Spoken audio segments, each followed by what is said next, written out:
नमस्कार, मी तुमच्या सर्वांची लाडकी मनस्वी गोयलकर। आज एक नवीन दिवस आणि एक नवीन ब्लॉग घेऊन आलेली आहे माझ्या यूट्यूब चॅनल इट्स मनस्वी 19 मध्ये। आणि आज अष्टमीचा दिवस आहे। घरीच होते, घरी उपवास होता, घरी रेस्ट करत बसले होते आणि अचानक आता दुपारचे वाजलेले आहेत 3 आणि एक फोन आला।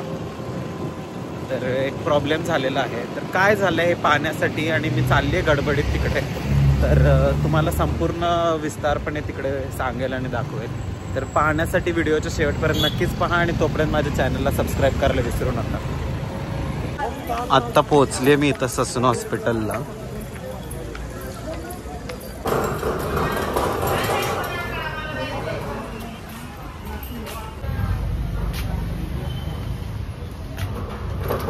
जलवा तिला ऍडमिट करायचंय।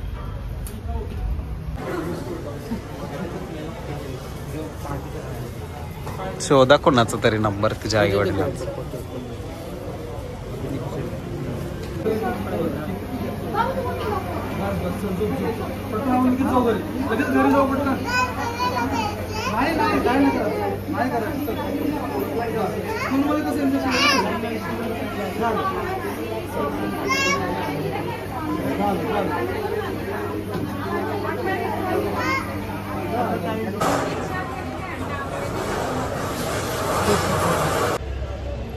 आत्ताच बाहेर जाऊन मी आणि राजेशने तिला खायला आणलं, पाण्याची बॉटल आणली आणि डॉक्टरांनी चेक केलं, सगळं केलं।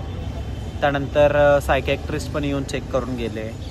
तर ते म्हणतात की सगळ्या गोष्टी नॉर्मल आहेत, फक्त शुगर लो झाली होती म्हणून एक सलाईन लावली। आता तिला उठता येत नाही आहे, तिला चालता येत नाही आहे, तिला पोट दुखतंय म्हणते, ती अशक्तपणा आला आहे, पाय तिचं साथ देत नाही आहेत अजून। ह्या सगळ्या गोष्टी चालल्यात, शुगर लो झाली आहे, पण हे लोक ॲडमिट करून घेत नाहीत। ते म्हणतात ते सगळं नॉर्मल आहे, त्यामुळे तुम्ही पेशंटला इथे नाही ठेवू शकत, तुम्ही घेऊन जावा। तिला घर आहे नाही आहे हेही तिला कळत नाही आहे, सांगता येत नाही आहे। तिच्या आईला फोन केलं, तिची आई गावाकडे आहे, तिची आई म्हणते मी उद्या येते, म्हणजे रात्री निघाले की सकाळी येईल म्हणून। रात्रभर तिला ठेवायचं कुठं हा सगळ्यात मोठा प्रश्न आहे। ॲडमिट करून घेत नाही आहेत, सगळ्यात मोठं प्रॉब्लेम तिथे आहे। ट्रान्सजेंडर वॉर्ड असूनसुद्धा पेशंट जर स्वतः सांगतोय की मला बरं नाही आहे, मला त्रास होतो आहे, ससूनमध्ये डॉक्टर ॲडमिट करून घेत नाही आहेत त्याला। वॉर्ड असून मग काय उपयोग झाला त्या वॉर्डचा? आता आम्ही तरी प्रयत्न करतच आहोत की तिला कसं ॲडमिट करता येईल। अशा वेळेला वाटतं की आपल्यासाठी एखादा आश्रम असणं गरजेचं आहे। गव्हर्नमेंटने जसं महिलांसाठी पुरुषांसाठी अनेक ठिकाणी आश्रम खोललेले आहेत, प्रायव्हेट आश्रम आहेत, तसे ट्रान्सजेंडरसाठी आश्रम असणं गरजेचं आहे। आपलं जे वेलफेअर बोर्ड आहे त्यांना मी विनंती करेल की बाबा तुम्ही या मुद्द्यांमध्ये जरासा हात घालावा, लक्ष द्यावं की ट्रान्सजेंडरसाठी राहायला आश्रम लवकरात लवकर सरकारने तयार केले पाहिजेत। एक मध्ये सुद्धा एक वयस्कर व्यक्ती होती, तिलाही CYDAचं जे एक ऑफिस आहे तिथे ठेवलं होतं, तिथे कसं तरी ॲडजस्ट केलं, त्यानंतर तिची मयत झाली। तर अशा वेळेला हे जे आपले समाजातील लोक आहेत ज्यांना आसरा नाही आहे, कोणीच नाही आहे सांभाळायला, त्यांना ठेवायचं कुठं हा सगळ्यात मोठा प्रश्न पडतो। तर आश्रमाचा विषय लवकर सरकारने त्याच्यावरती काहीतरी विचार केला पाहिजे। मी समाज कल्याणमध्ये पत्र दिलेलं आहे, जवळजवळ 4 ते 5 महिने झालेले आहेत, त्याच्यावरती काम सुरू आहे आश्रमासाठी।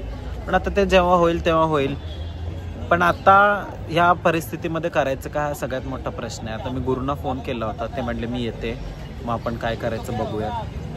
तर बसलोय आता, मी इथं बसली आहे, राजेश इथंच आहे, थांबलोय आम्ही। आता दुपारी 3 वाजता आलो होतो, आता जवळजवळ 6:30 वाजत आलेले आहेत।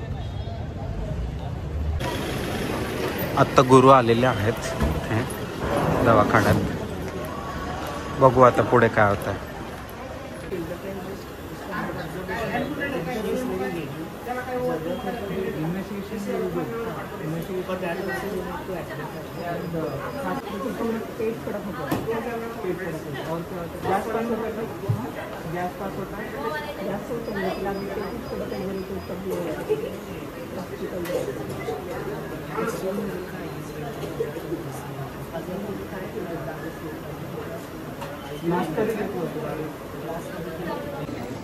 आत्ता जस्ट ब्लड टेस्ट केलेले आहेत आणि इथे मागे मम्मा डॉक्टरांशी बोलतात आहेत. बघूयात आता ॲडमिट करतील असं वाटतं.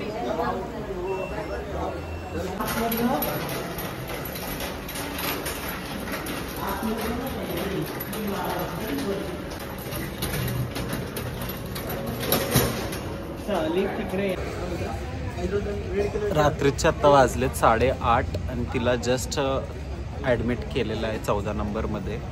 आणि आता सकाळी तिची आई वगैरे येतील, ते बघतील काय करायचं. आणि खूप थकलो आता आम्ही. 9:15 वाजलेत आणि आत्ता आम्ही पोचलेलो आहोत घरी. दुपारी गेल्यापासून ना पाणी पिलं ना वॉशरूम यूज केला तिथं. आपली लोक आहेत म्हणून आपल्याला करावं लागतं किती काही असेल तरी. दुनिया काय बोलतीये, काय करतीये किंवा आपल्याबद्दल काय विचार करते, हा विचार आपण जर करत बसलो तर आयुष्यात कधीच काही काम होणार नाही. आपल्या मनाला जे वाटेल आणि आपल्याला जे योग्य वाटेल ते करत राहायचं. आपण आपलं काम करत राहायचं. त्याचा हिशोब ठेवणारा वरती आहे.